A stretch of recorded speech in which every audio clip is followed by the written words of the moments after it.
Hi there, Tom Suvansri from your Trusted Advisors. Hopefully you're having a great start to the week. Hopefully you had a great weekend, whatever you're doing as we get to the tail end of summer and with fall approaching. And I'm sure with school starting back up and life starting to get crazy again as always. So hopefully this Monday's getting off to a good start. So I wanted to share this video with you with just some thoughts I've had over the last week or so, and hopefully it gives you some momentum as you kind of move into the latter part of this year and get closer to the holidays. Man, I can't believe we're going to get there soon. So a couple things that sort of struck me this week that really touches on time and that scarce resource we have and resources in general that we need to live our lives to our fullest.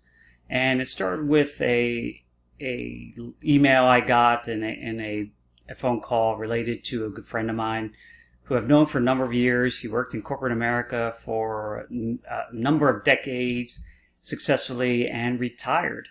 And finally retired and said, I'm going to now take a different course for the rest of my life. Found the love of his life and off they are into the world of retirement, enjoying it, traveling, doing fun things as you always hear about with retirement. And unfortunately, I found out that my friend's wife passed away unexpectedly while they were on vacation, no less. And she had a brain aneurysm all of a sudden, and unfortunately, she succumbed to it and didn't make it. And it's a really tragic event, and it's so filled with sadness. And I attended their service this past weekend, and it was just, as you imagine, difficult for all those involved, and I just feel just awful for my friend. And it really goes to show you, not that we need evidence of this, given what we've seen and heard recently, especially with COVID, that life is fleeting. It can be very quickly, and things can change quickly. And we're not guaranteed tomorrow. So it was a good reminder of that. And in the world I live in, it's always something that I think about, not to the point of worrying me every day, but it's a certainty. It's a fact that it's going to happen. We just don't know when that time will come. So on the flip side, it was an interesting sort of a reminder in a different way. But, as my 12-year-old son was heading back to school, and I asked him on last Monday, I asked him, well, what are you looking forward to most this week? And his reply very quickly was Friday. I said, well, what about those other days in between? Is there anything that you're looking forward to that you want to do and things you get to enjoy or you're anxious to learn about? And he didn't come up with a really good answer. He was looking for Friday to be able to hang out with his friends. And I understand that. And I could see why he thinks that way. But it was a good reminder again to me that each day is precious, and we may take it for granted. I mean, my 12-year-old thinks he's probably invincible and immortal, and he's got forever. But forever can come very quickly without us really knowing and being able to do anything about it.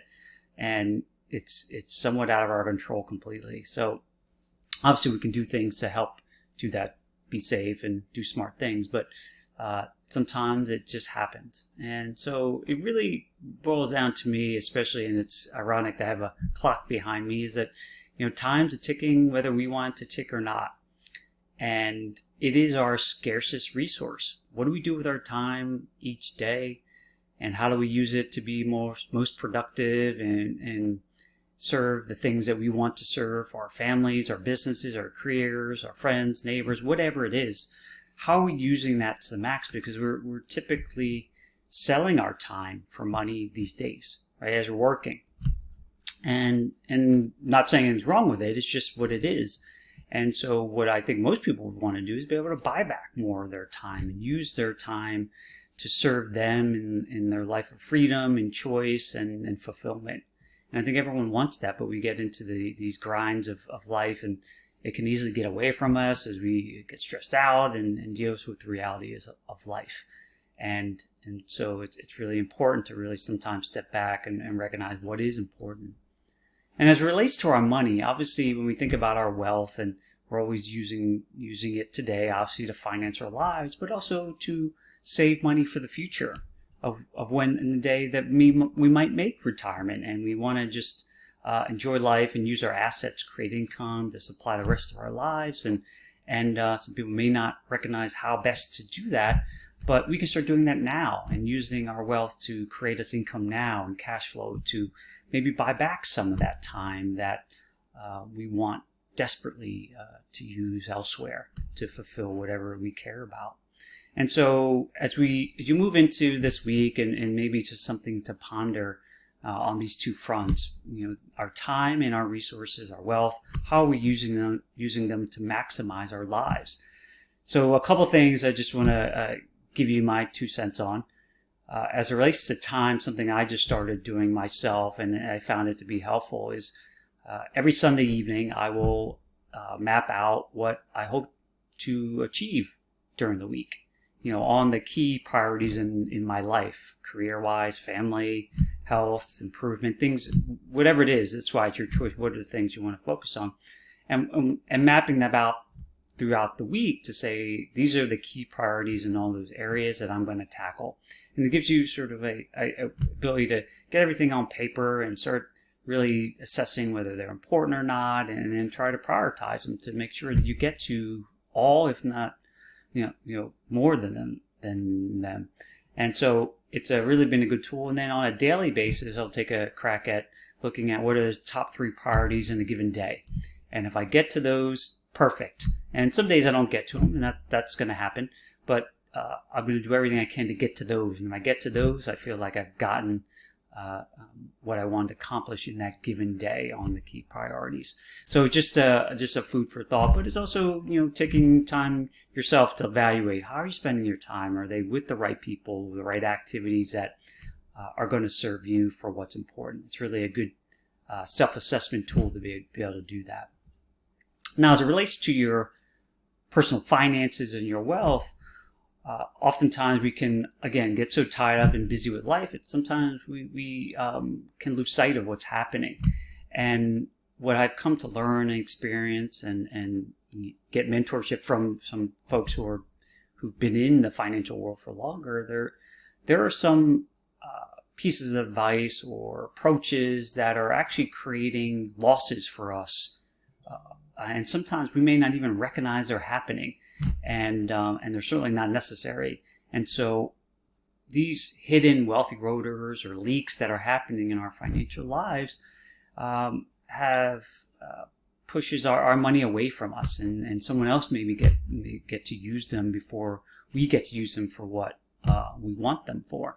And so a good tool that I wrote a little guide about it, and I attached it to this communication, is it's a 20-page guide that highlights some of the key areas where this could be happening in your life, and what if it was. Would you want to stop them from leaking out of your life so you can recapture and use it for what you want, whether it be payments, interest to banks or financial institutions, taxes that you don't have to pay. How we use our money is very important. Management of debt, all these things, all the different ways, fees that are potentially stealing and taking money away from us and making it harder to buy back time. So I would encourage you to read that. It's real quick and might highlight 1 or 2 areas that may be impacting you, so you can maybe recapture some money and buy back some of the time you want to use, so you can use it for the things you want. So I hope this hopefully gives you some food for thought and maybe some action steps to evaluate. Are you using your resources across your time, your wealth, in a way that you want, to give you the freedom of life to do the things you want to do for who you want to do them for? And I hope it gives you at least some motivation to maybe explore it further. Take care. Hopefully this was helpful. Download that guide. I think it will be helpful for you to maybe see a different perspective. And I hope to chat with you soon.